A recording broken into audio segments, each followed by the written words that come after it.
It's Friday. Welcome to RamView. It's hot out there. Let's blow them off the last screen. Come on,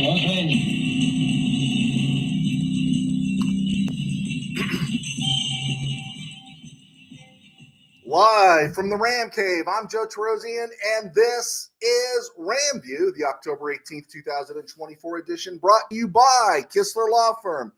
Injured in an auto accident, need help, got questions, call Kistler Law at 661-206-6990. That's Kistler Law at 661-206-6990. And check out KistlerLawFirm.com. That's one word, KistlerLawFirm.com. Kistler Law, they've been fighting for you since 92. And by Temple City Auto Repair, having some auto issues, get yourself some John and Henry at TempleCityAutoRepair.com. And of course, by Benched, the app. Don't get a zero. Don't get a goose egg on your fantasy team. Download Bench the app tonight and be ready for Sunday. Okay, so we are coming out of the bye week. It's put up or shut up time.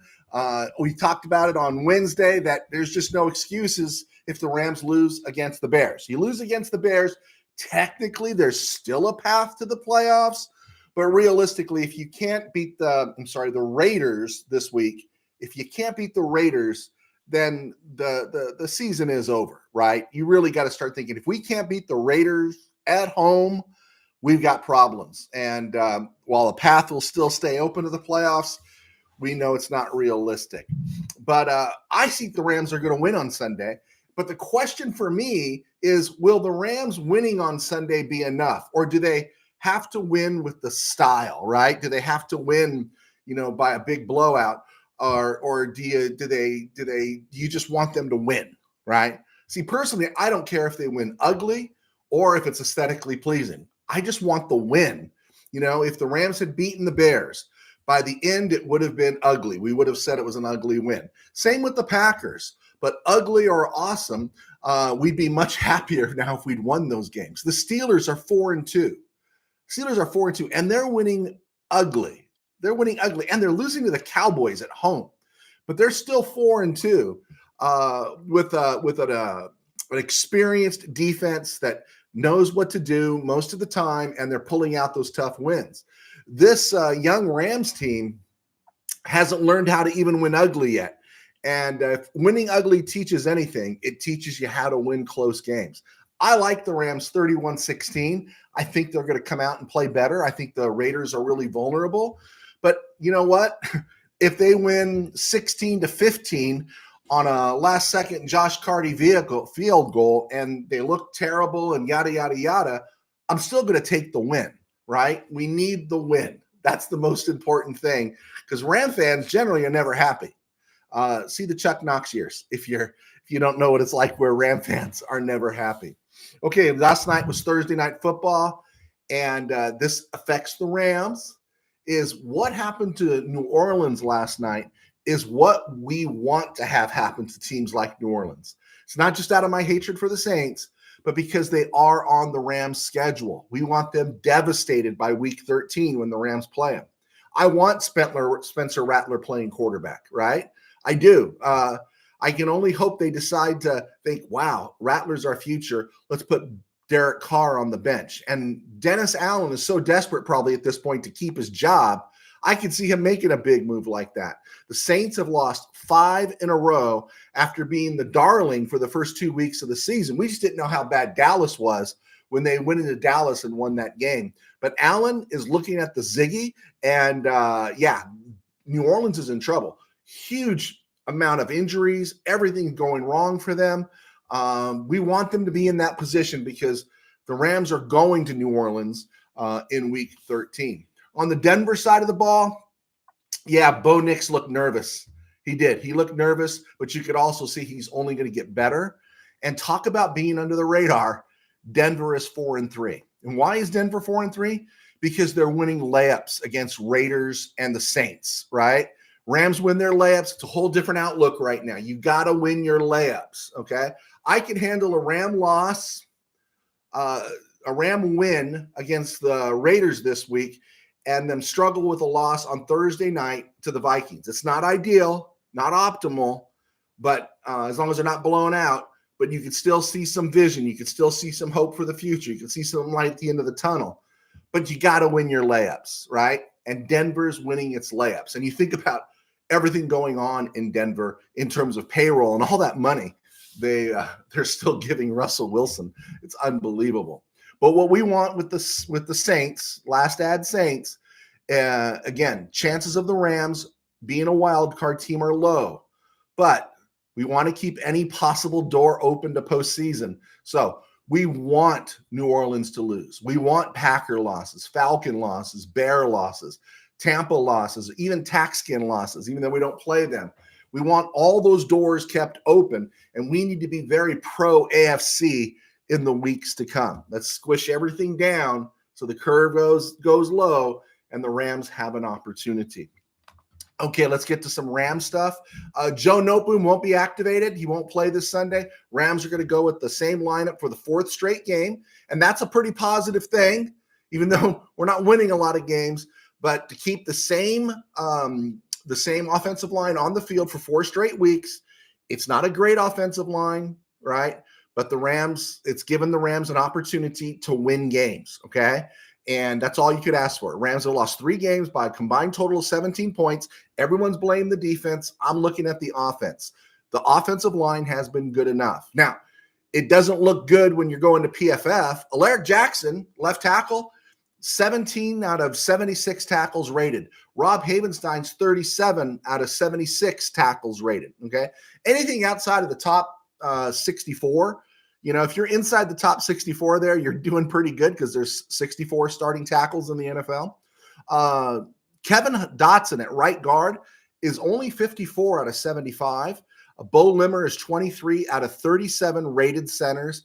And Logan Bruss is 74 out of 75 rated guards. Now, what we'll see here is that where the Rams take a hit, it's in pass protection. Where they're middle of the road to even a little bit okay is running the ball. Note to Sean McVay, run the ball. Raiders are fairly decent at stopping the run, but still, run the ball. And if you have to think again, run the ball and open up those windows to go against the weak Raiders secondary. Injuries, we know Noteboom's not playing or not going to be activated just yet. Jordan Whittington was a participant. He's limited, and so was Cooper Kupp. In fact, he was upgraded to questionable. I gave my Cooper Kupp opinion on Wednesday. What we'd like to see is Kupp not play or play a couple of snaps and be ready for Thursday night. That one's critical. On the Raiders side, Jacoby Myers is doubtful, wide receiver who figures to pick up a lot of the slack if with Devontae Adams gone. If he's not there, the Rams can double down and focus on Brock Bowers. Dylan Parham is out, the right guard, who's been playing really well. Max Crosby, who was a limited participant earlier this week, is playing on Sunday. Rams re-signed Jerron Christian to the practice squad, and everyone will be happy to know Xavier Smith has been permanently signed to the active roster. Here's some critical issues here, something to really keep an eye on as we have to start looking at other venues. Hey, Manny Correa, thank you so much for clicking on. I'll get to you guys in a second. I don't know who's here at this time on a Friday, but thanks, guys, for clicking on. Drop your questions in there, and I promise we'll get there. We have to start looking at the Rams' schedule. Okay, we got the Raiders this week. The Raiders have issues. This is a layup. This is a layup they have to win. We get the Vikings to start week 8 on a Thursday. Short week, but the Vikings are coming to Inglewood, not the Rams. The Vikings are coming to Inglewood. Rams are slowly starting to get healthy, right? So that's good news. And they've got a few injuries of their own. And so this one will be interesting. And they'll be coming off a game against the Lions. So that'll be a very physical game right now this week. So the Rams have an advantage here. I think they have an opportunity here as we slowly start to get healed that we can steal this game against the Vikings. Week 9, we're going to be playing Seattle. Seattle's already lost 3 in a row. They possibly could lose in their 4th one in a row, which we think will happen in Atlanta this week. So this team is searching, and Geno Smith is being exposed that he's an okay quarterback, but he's okay to sometimes good. He's not great. The week after that, in week 10, Rams host the Dolphins. Will Tua play? The game is at SoFi. Tua right now does not have a timetable. He's expected to be eligible to come off the disabled list or the injured list next week, but will he play? That's going to be the interesting thing. If not, plus at SoFi, Rams have a shot. And one thing the Rams do is they do get pressure on the quarterback, and that'll be an interesting game to see what happens with Tua. So there's opportunity here.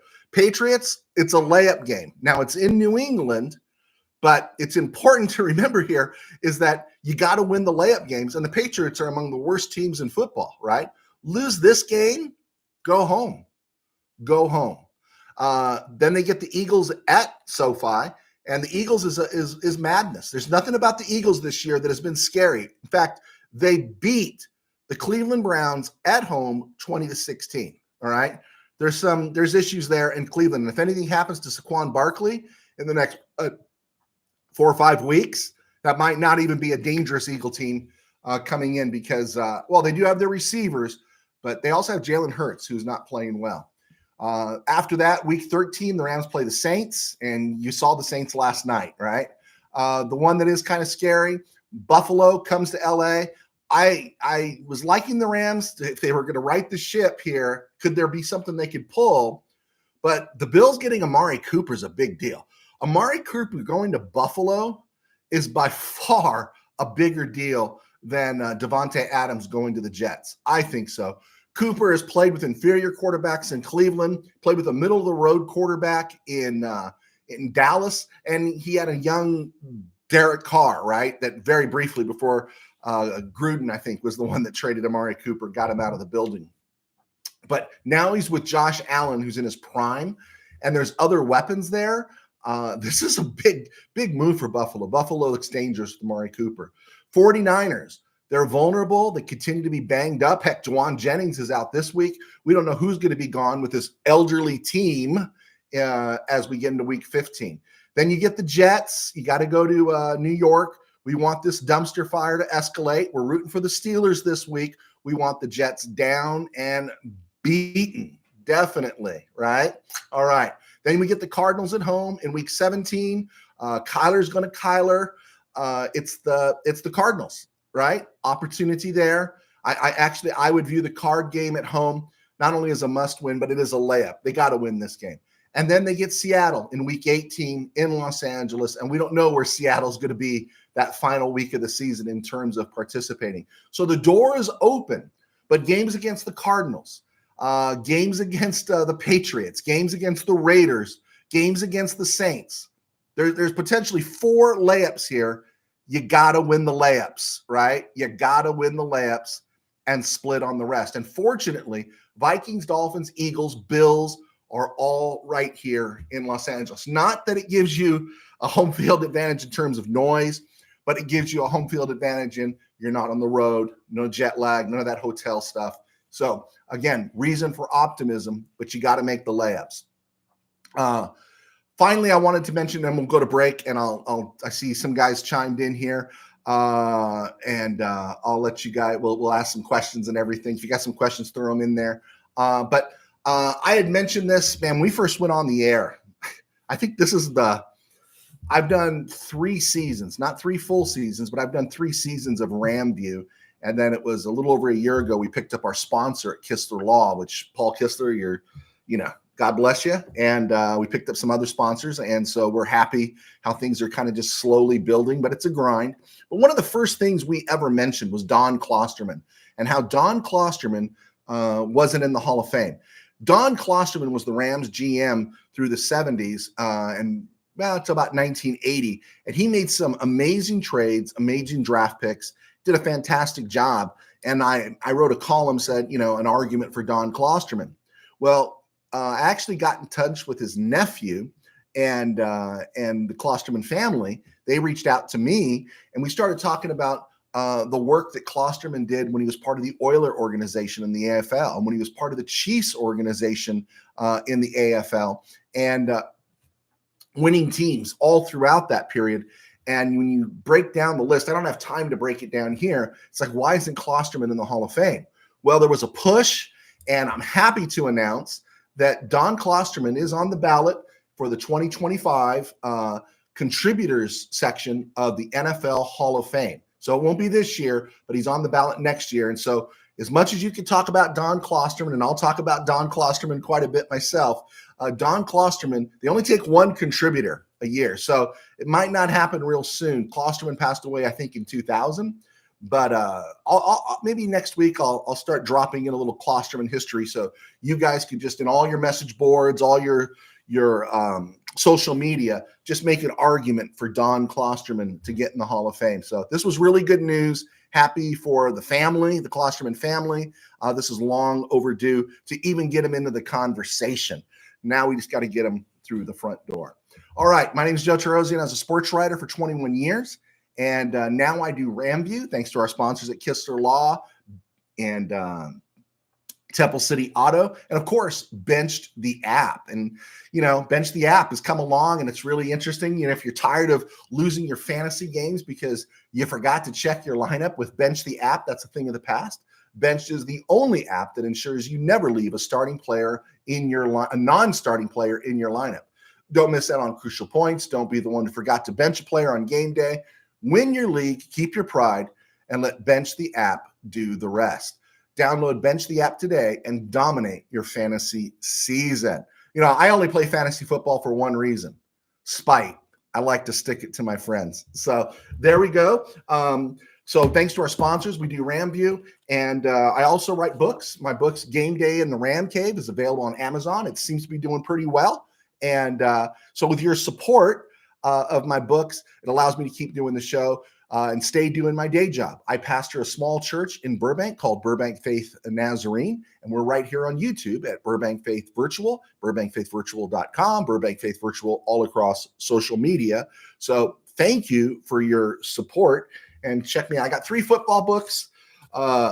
Tangent Dreams was a high school football novel, was received really well, did really well. And then another book, small, short high school book called Temple City and the Company of the Ages. If you can check us out there and some other novels you'll see there, I would appreciate your support. Okay, let's look at a couple of questions here. Manny Correa and Ramley Ties. Thank you guys for clicking on. Manny, you made it on time. I know we kind of go on when you're at work or just getting to go to work, but thanks for clicking on. Manny Correa, the book was the bomb. Did you read it, Manny? You read my book? You got my book and you read it. Thank you so much. If any of you have read the book, be sure to leave a review on Amazon. No one leaves reviews anymore because it's like they want you this information and that information. But if you do, I'd really appreciate it because reviews are like gold. But Manny, thank you so much. I appreciate the support. You liked my book. Awesome. Manny Correa, I'm thinking 9-7. Okay. 9-7 is what the normal world used to be, Manny, in terms of what the Rams could be this year. But we know they added a 17th game. So do you see 10-7 or do you see 9-8? That's the question we need to ask today. Because I'm thinking kind of back to where I was last year. I think they could get to 10-7, but remember this, that means they got to win 9 games, right? They got to win 9 games to get to 10-7. And winning 9 games, that means one, you got to win all the layups, right? You got to beat the Cardinals, right? You got to beat the Saints. You got to beat the Patriots, and you got to beat the Raiders. That takes you to 5 games. Then you got to find a way to beat the Vikings. Probably not. Can we beat the Dolphins with or without Tua? I think so. There's 6. Are the Eagles vulnerable? That's 7, right? Are the Jets vulnerable? That's 8. Are the Seahawks vulnerable? That's 9. And maybe the 49ers. We don't know, right? We just don't know. So I can see the Rams high end 10-7, 9-8. It'll be interesting to see. Awesome sauce. Let's see. Ramley Ties. Great game tonight. Called Dodgers in 6 from start. Hey, what's going on, man? I saw El Sugar come into the game, and then I decided to be responsible and go on the air. El Sugar was coming in the top of the 8th. So I don't know. Last I saw it was 11-6 Mets. Still alive, still lingering, right? So go Mets, and they'll hang on. Ramley Ties says Rams 27-13. I got the Rams 31-16 winning this game, but I'll go back to this. I'll throw it out one more time. One more time. Are you going to be just okay? You know, do the Rams need to win with style? Do they need to win 31-16, 41-16? Or are you just going to be okay with the win? Because sometimes, yeah, it could be ugly. The Rams are a young team. Maybe they win 16-15. Maybe they win 21-19, you know, but a win is a win. You got to get the win. And sometimes we project too much, and we need to be happy with just the win. I think the Steeler fans are happy with the win. Steeler fan Rob is thrilled to be 4-2 at this point because likely they shouldn't be 4-2, but they're winning ugly. I think there's more veterans on that team, so they're finding ways to win, and so that's why they're doing it. Rams team is young, and they're learning how to win. But if you win some ugly games, that means you're learning that business, right? You're learning how to win in football. So interesting. So I do like the Rams 31-16. Ramley Ties likes them 27-13. Manuel Correa, me and my boys loved all your books, and we left reviews. You read all my books? Are they posted? Awesome. You didn't tell me that. Thank you, Manny. I did not know that. Manuel Vasquez, 10-7 is very reachable with everyone healthy. Bingo. Everyone has to stay healthy. It's just that you're behind the 8 ball, but that means 9 wins. 9 wins over the next, what is that again? 12 games? 9 wins in the next 12 games. Man, there's some tight windows there. Tight windows. All right. Ramley Ties. Mets 12, Dodgers 6. Yes, the Mets won. We're going back to LA. I think the people who took me to the game earlier this week in LA are probably not going to invite me back to go with them because I was a real jerk. And so go Mets, right? All the pressure is on the Dodgers. And honestly, Dodgers are a better team. The Dodgers got more depth. I think the Mets, to me, those first 2 games at I was going to say Shea, at Citibank, they looked really tired. And they had to win on the last day of the season. You know, they had to come back and win the wild card series. They had to win against the top team in the National League, the Phillies, right? And I think they look tired to me. But hey, they're still lingering, and crazier things that have happened. I would have thought with Flaherty on the hill, people were trying to project Oral Hershiser bulldog vibes onto Flaherty, and boy, he got rocked today. And it looks like the Met bats are starting to come back to life a little bit. Get a read on these Dodger pitchers, maybe, possibly, hopefully, and wouldn't it be marvelous? There we go. Ramley Ties, cut back on Sunday. They finished 10-7. Well, let me ask you, Ramley and Manny, since you guys are with me right now, do you think the Rams can beat the Raiders without Cooper Kupp? Because I do. And instead of having him play 2 back-to-back games in 4 days on that SoFi field, if we can get away with him not playing on Sunday, then I'd rather have him not play. If he only plays about 10 to 12, 15 snaps, I'm okay with that. But we don't want extended duty for him because we're going to need him on Thursday. If the Rams actually pull off the 2-game wins here, right? If they can get the Sunday game, the layup, and then somehow beat the Vikings on Thursday, they get 10 days rest after that. They get the mini bye. They'll be 4-4 or 3-4 and back in the hunt here in the NFC West. So pretty exciting. Ramley Ties, do you think Stafford will be back next season? I think it depends on how this season closes out. You know, again, everything blurs everything right now because I think we all had high expectations. I viewed the Rams as in a 3-year Super Bowl window. That interior of the offensive line is locked up with the healthy Jonah Jackson and Steve Avila, not counting Bo Limmer. That offensive line in the interior is sewed up for the next 3 years. It's locked up contract wise. You know, they are going to have to make a decision on Alaric Jackson, and of course, you know, the time keeps ticking on Rob Havenstein, so they'll have to make those moves. But I really believe the Rams window. Then when you look at their defense, the Rams window is now. And I think, again, we'd be talking different stuff if there weren't any injuries, right? So my view is that if they finish strong this year, you know, forgive me for saying this, let it not happen. If they go 9-8 and miss the playoffs by one game, I don't think anyone's going to have a heart attack. I think we're going to recognize what this season was because of injuries and come back next year. And I think they'll bring Stafford back.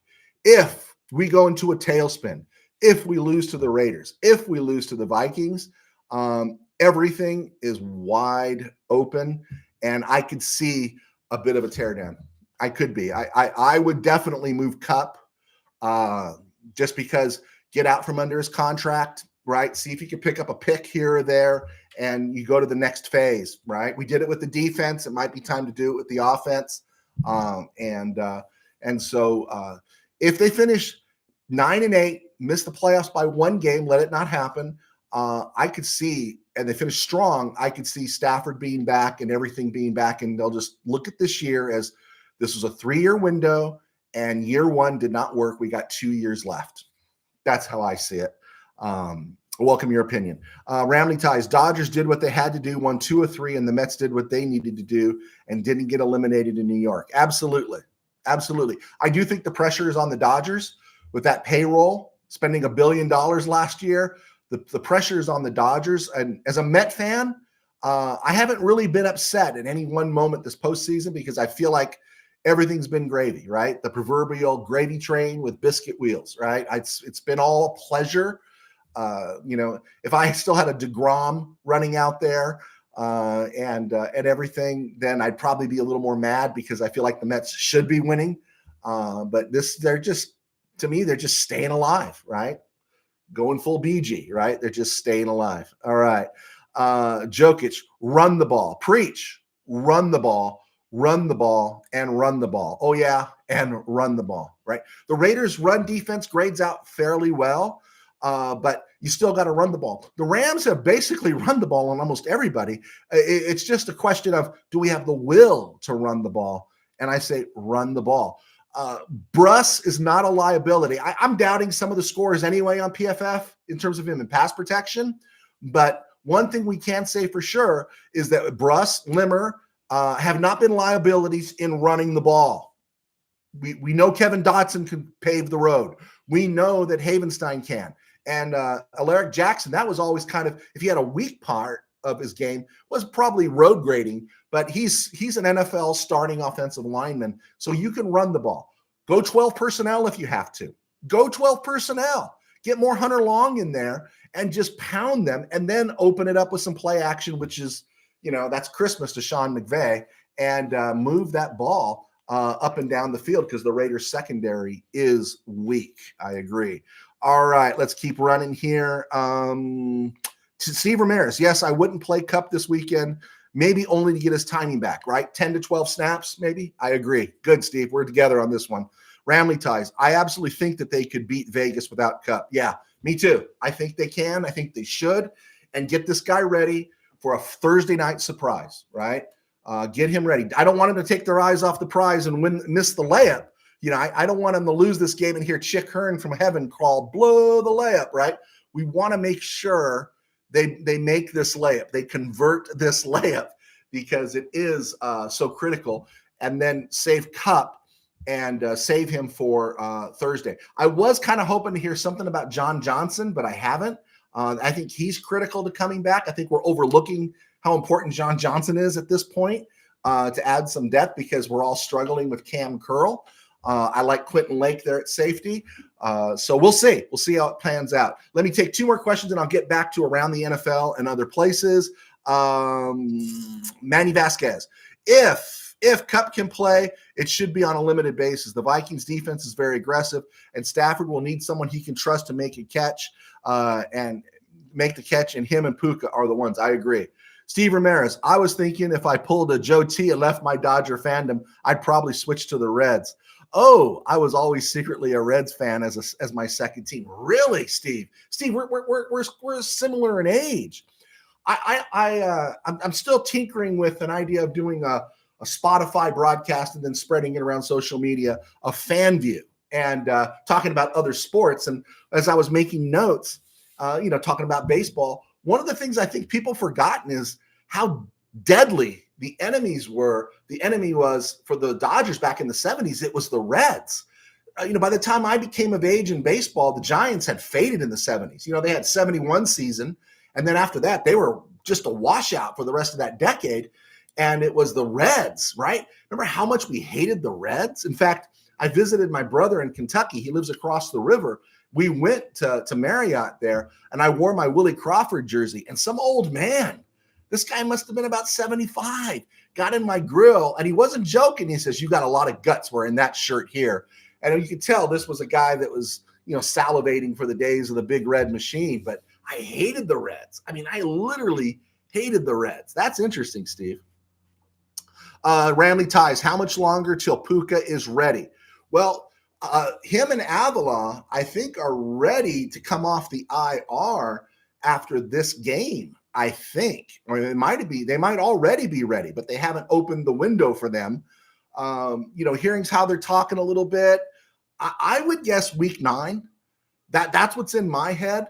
I like the idea if the Rams, if they could steal Thursday night and this Sunday, they get that mini bye before we go to Seattle in week 9. And to be able to go to Seattle with a full complement of, you get Avila back, maybe Puka back, Kupp back, maybe John Johnson back, maybe Jonah Jackson back. Definitely you probably have Noteboom back because his window is open now.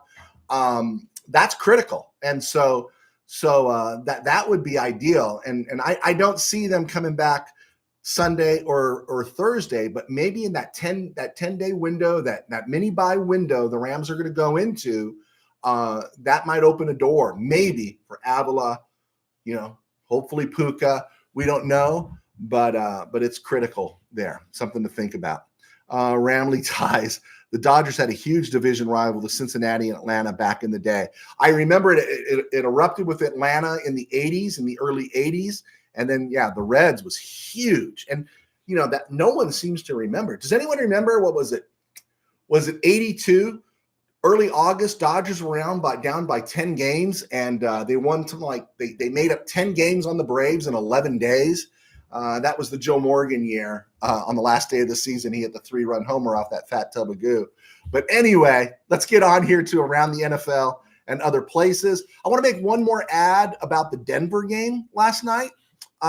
Did you catch Cortland Sutton at the end of the game?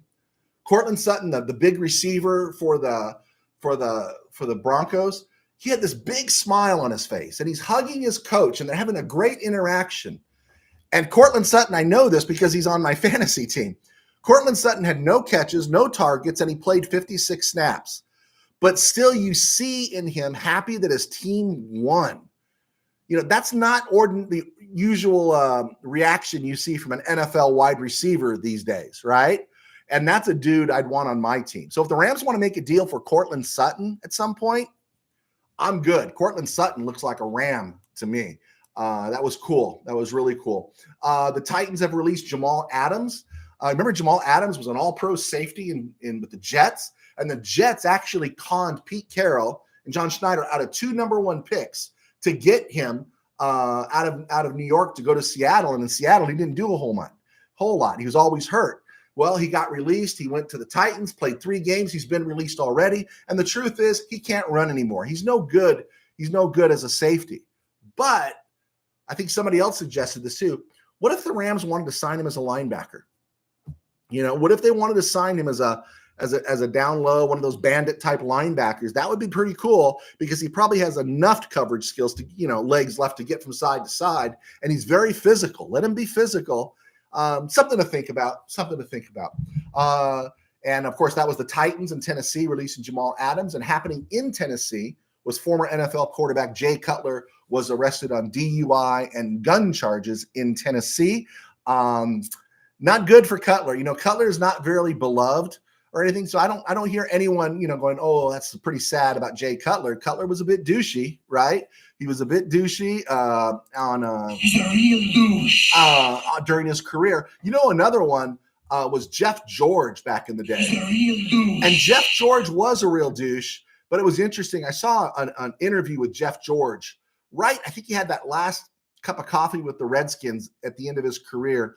And he made some comment that he wishes he knew what he knew at the end of his career that he didn't know at the beginning, because he talked about being a changed person. But by that time, his reputation was ruined and his game was pretty much over. But did you ever see Jeff George throw the ball? I mean, Jay Cutler, too. I mean, you go that draft with Jay Cutler out of Vanderbilt, it was Vince Young, Matt Leinart, and Jay Cutler. And I remember Merrill Hodge being on ESPN saying Jay Cutler's the best quarterback there. And he was. He proved to be the best quarterback. He just didn't have his head screwed on straight and had some attitude. I don't know. We don't know what it was, but no one's shedding any tears for what's happened to Jay Cutler. And it kind of reminded me of Jeff George. Jeff George, man, that guy had an arm, man. And he had so much talent, but he was, just a real douche, right? And stay in your lane, bro. I know, but I have to call a douche a douche. And so, but at the end of his career, he wished he could go back. This was Jeff George, and change how he acted. And we all go back when we're young, and I wish we could have been different. Also, Flacco fever might be happening in Indy, but Anthony Richardson will get the start this week against Miami. So something to think about. I'll talk about that when we break down the rest of the games. Bills have signed former Ram kicker Lucas Havrisik, and the Carolina Panthers have released, liberated, emancipated former Rams cornerback Troy Hill. No, I do not want Troy Hill back, but anytime someone can get out of Carolina these days, that's a happy day. So maybe Troy Hill can catch on, maybe at a place like New Orleans, just in time to get torched by the Rams in Week 13. Coaches on the hot seat. We know Robert Saleh was fired. My question to you today: who's more on a hot seat, Nick Sirianni in Philly, Doug Peterson in Jacksonville, or Dennis Allen in NOLA, who's lost 5 straight games? I don't think Mike McCarthy is going to get fired. I think he's just not going to get a new contract, right? You can't fire a guy if his contract is up at the end of the season, unless he quits or he resigns, because he knows it's ridiculous. But I don't think he is. And it'll be interesting to see a guy like McCarthy. I think anybody with football knowledge knows his problem, his biggest problem is not Dak Prescott making 61 rocks. It's not CeeDee Lamb or Micah Parsons and DeMarcus Lawrence being injured or his offensive line. His biggest problem is Jerry Jones. This guy's won, prior to this year, 36 games in 3 seasons in the regular season. He's not Vince Lombardi, but Mike McCarthy has proven he can do a lot of stuff. I wouldn't be surprised if he gets a third go in the NFL, and he really deserves a shot to get a third go. And good luck to Jerry Jones trying to find somebody to replace him. He's going to hire somebody probably off his staff, somebody who just wants the job, wants that first leg up in the NFL. McCarthy's probably going to walk before he gets fired. And Jared Mayo, I think he finishes the season. But if Robert Kraft's thinking, he's got to move off Jared Mayo. Just has to. They need to. He should hire Mike McCarthy, get somebody in there who knows how to work with a quarterback and stuff. And Matt Eberflus, I think, is off the list. He's at the bottom of the list. There we go. All right, we talked about college football on Wednesday. Texas is my number one because of the teams I've seen: Alabama, Georgia, Oregon, Penn State. I think Oregon and Penn State aren't very good. I think Ohio State's extremely overrated, and I'm rooting for Cam Ward and Miami. USC goes to Maryland. Yeah. Can you imagine the firestorm if something bad happens in Maryland? Okay, Rams get the Raiders. Raiders are 2-4. They were projected to win 6.5 games this year. Max Crosby has 6 sacks, so he's on a better pace to actually reach 15, which he has each of the last 2 years. Raiders, Colton Miller, left tackle, is a solid left tackle. Dylan Parham was having a great season, and he's out this week. So that Raider offensive line has some holes in it, and there's some opportunities here for Verse, Young, Fisk, the conductor, all those guys to make some noise if they can finish the plays, if they can finish them. Defensively, the Raiders have been pretty solid against the run and horrible against the pass, and so the Rams have opportunity. Offensively, they can't run the ball. They haven't been able to run the ball. They haven't replaced Josh Jacobs. And again, the offensive line woes. And now Devontae Adams gone. Jacoby Myers is beat up. I could see the focus remaining on Brock Bowers this week. If Jacoby Myers doesn't play and Brock Bowers torches the Rams, somebody should be released in the secondary. And I don't know who, but somebody should be. Again, people might be thinking blowout. I'm thinking playoff opponent. Until Kupp and the Cavalry return to full health, go 12 personnel, run. Same formula we've been screaming for all year. I think the Rams win this game. I think they win at 31-16, but I believe there are moments it could look ugly. All right, getting into this week's picks. I'm already 1-0. I took the Broncos over the Saints in the Steve Ramsey Bowl. Last week I was 13-1, which got me above 500 for the first time this season. I'm 48-44.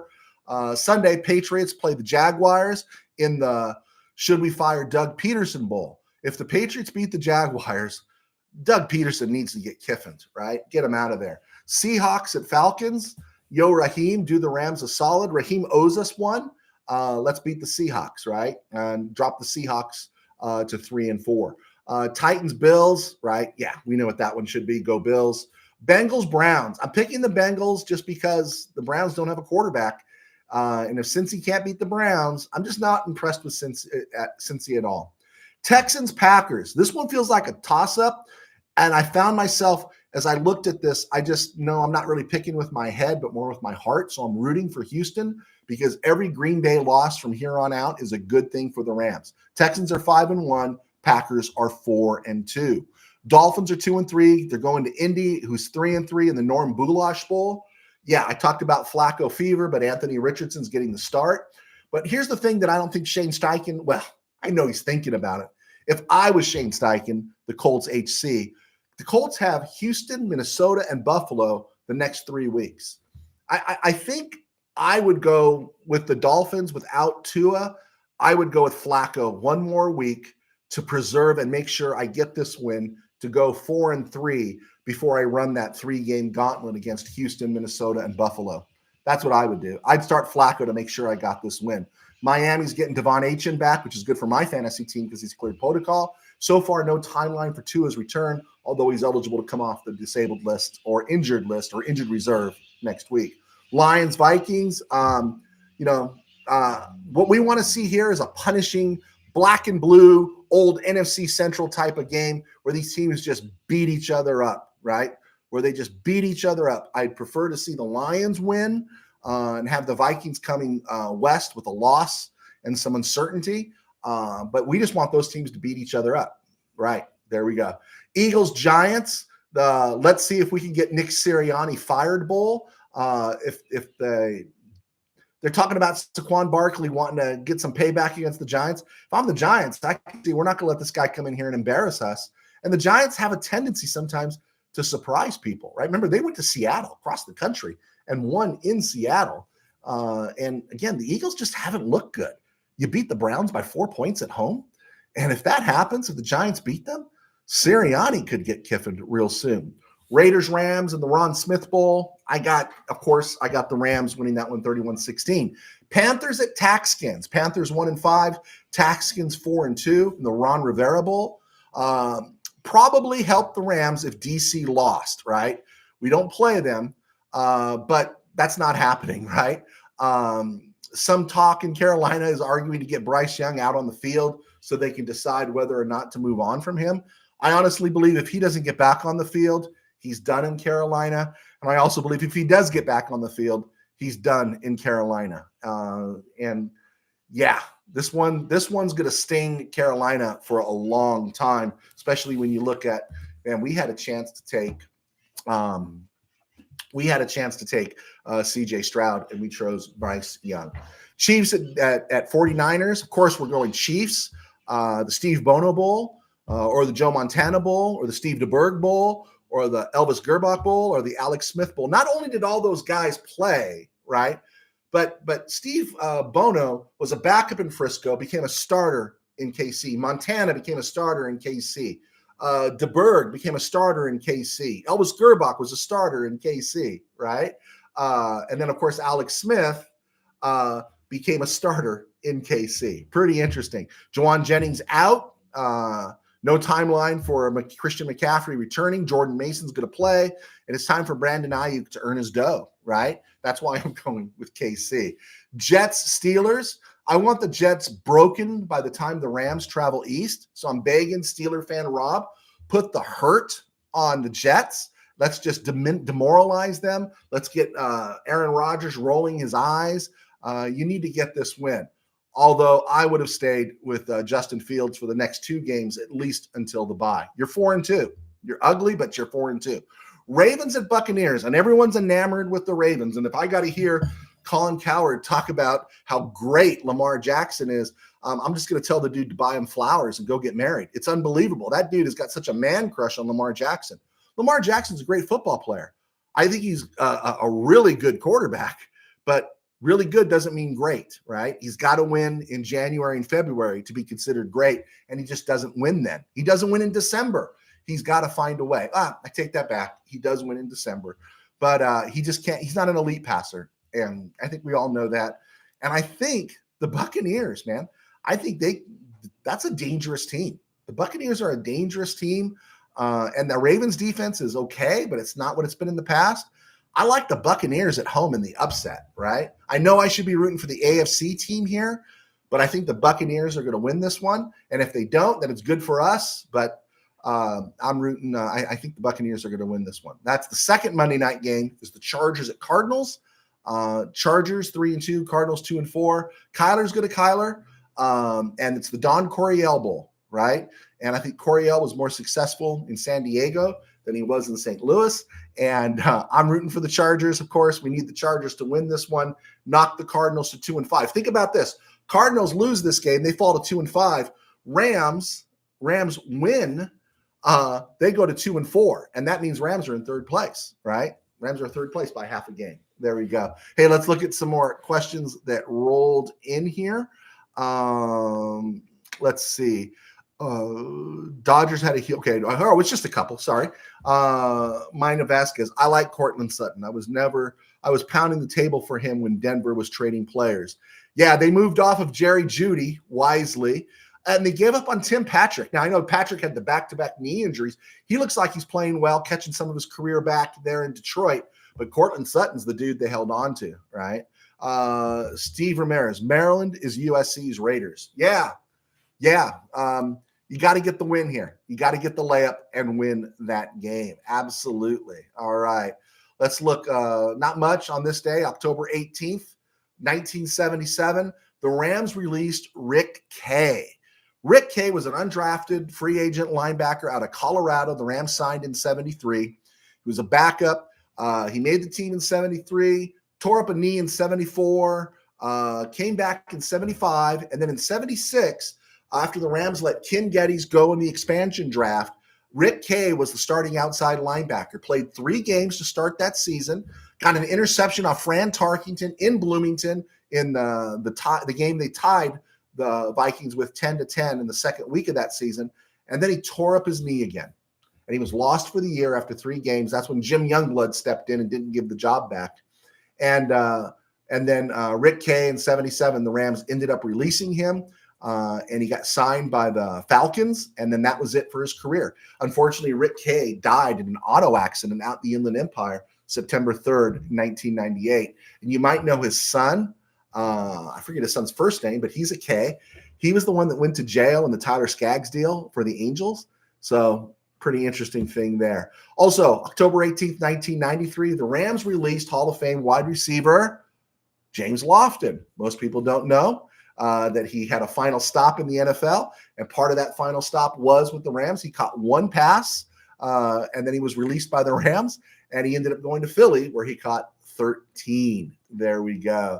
And I'm looking at anything else here. Nothing really standing out. Yeah, there we go. I think that's it. No birthdays or anything like that. Let's look at some questions as we get to the 50-minute mark. Steve Ramirez. Let's see. Steve Ramirez. Rick Kay's brother Scott was my PE teacher at Northview in the 1970s. All right. What was he like, Steve? That's pretty cool. Yeah, Rick Kay, man, he had movie star looks, right? But that guy was snake bit. That guy was just snake bit with his knees and his injuries because he had a chance, right? He had a chance. An undrafted free agent. And that's in the days where Jim Youngblood was still being considered he's a special team guy, and he was being considered as a backup for Jack Reynolds, right? You know, Reynolds was a pick that happened during the George Allen era, and he hadn't really proven himself until 73. Marlon McKeever was playing linebacker, middle linebacker for the Rams, I think in 71 and 72. And he was brought back to the Rams in that Ramskins trade, that big trade after George Allen went to the Redskins. And, that was the pick where all those Ram players, Dyron Talbert and all them, Jack Pardee, all of them went to the Redskins. Rams ended up getting out of all that. They also got Marlon McKeever back. They got a number 1 pick, Isaiah Robertson, and they got a 4th-round pick out of Texas A&M named Dave Elmendorf, right? That produced a Rams Super Bowl eventually appearance, got the Redskins a Super Bowl appearance in 72. So I don't know why we're talking about that, but that just came to mind in terms of Jack Reynolds, is that he was a George Allen guy. And George Allen made the move to bring in Myron Patios, right? And then Harold McClinton were his linebackers. And in 73, new coach and everything like that. But Jack Reynolds proved himself. And Jack Reynolds, there's another guy that needs to be in a Hall of Fame. 3 Super Bowl appearances. Again, he wasn't flashy, right? And in the era of the great middle linebackers, when middle linebackers dominated defenses, he was as good as anybody. But he's overlooked now, and he really needs some veteran committee consideration. I also picked up through some Ram connections at some of the Ram fests and everything that he's struggling a little bit health-wise. And so it'd be nice to see him get in. Manny Vasquez, do you think any of the time Mayfield spent with McVay has helped him? Because he seems like a better quarterback now. Oh, I absolutely agree. I think, McVay is the quarterback whisperer, right? I think I do believe that. I believe, he comes in and he's lost, right? He is absolutely lost. He got released by the Carolina Panthers, right? He got released by the Carolina Panthers, and the Rams brought him in, and he picked up that playbook pretty quick, right? We'll never forget the win over the Raiders that he had. Ben Skoranek had a great catch that night. Van Jefferson had a pretty good game too. But yeah, in fact, I remember right here behind this microphone arguing that if he could avoid wanting the big contract, would Mayfield sign for 2 more years with the Rams at a real 2 years, $8 million, and be the backup and then eventually be the bridge guy? Because I didn't see after 2022 Stafford playing any more than 2 years, right? But instead, he had to take the money. They offered him 1 year, $8 million, and a chance to start. He only had to beat out Kyle Trask there in Tampa Bay. And I definitely think it had an effect on him. I think Carson Wentz just spending a little bit here. I don't think he'd be the backup quarterback with the Kansas City Chiefs right now if he hadn't been with the Rams last season. That makes me think about Ryan Tannehill, right? If anything happened to Jimmy G or Stafford, could the Rams bring in Ryan Tannehill, and Stafford and McVay raises his career off its deathbed? But yeah, I do believe that year, that half season that Mayfield spent. And the Rams said, everything you got is Mayfield was great in the clubhouse. He was a great guy to have around. And I still prefer Matthew Stafford, but I think if I wanted a bridge quarterback, I would love to be Baker Mayfield. And he's balling right now with the Buccaneers. He is. He's, everyone got on his case. It's like you always got to find something about Baker Mayfield. He threw 3 picks. He threw 4 touchdowns, right? And for a bazillion amount of yards and scored 51 points. I wish the Buccaneers nothing but the best, except when it comes to could they keep the Rams out of the playoffs? Because they got to beat the Falcons, right? Right now they're in second place. Saints, Carolina Panthers are done. The NFC South is all about the Buccaneers and the Falcons. Falcons got an advantage. Someone's got to win that division, but we don't want it. I don't care if the division winner, the Falcons, win 12 games. Then the Buccaneers, we want them to win 8 games. We don't want them to win 10 games. I don't think the Rams have a shot at a wild card, but you got to keep that window open. So that's just how we look at it now. All right. I think we got it. I think we're in. It was a stone groove, my man. It was a stone groove. Guys, thanks for hanging out with me today. And we got it in. And then we'll get this thing loaded up mañana on Spotify. Please check us out on Spotify. It's called From the RamCave. It's a new podcast that we started. We were having so many problems with Spotify before. Please check that out. Manny Vasquez, thank you for buying my book. You said you bought all my books. I want to know, man, which books did you buy? Thank you, Manny. But you get Game Day and RamCave, Temple City Company of the Ages, and of course Tangent Dreams, which are all on Amazon. They've all been reviewed pretty well, and a couple of them have done really well. Check them out. You know, I don't have a paywall, no Patreon account. We're just going to be banging away. All right. Yes, it probably was the other man. It was Manny Correa, Manuel Vasquez. There we go. But you can do it too, Mr. Vasquez. All right. Okay, guys. God bless. Take care. Go Rams, and we will see you soon.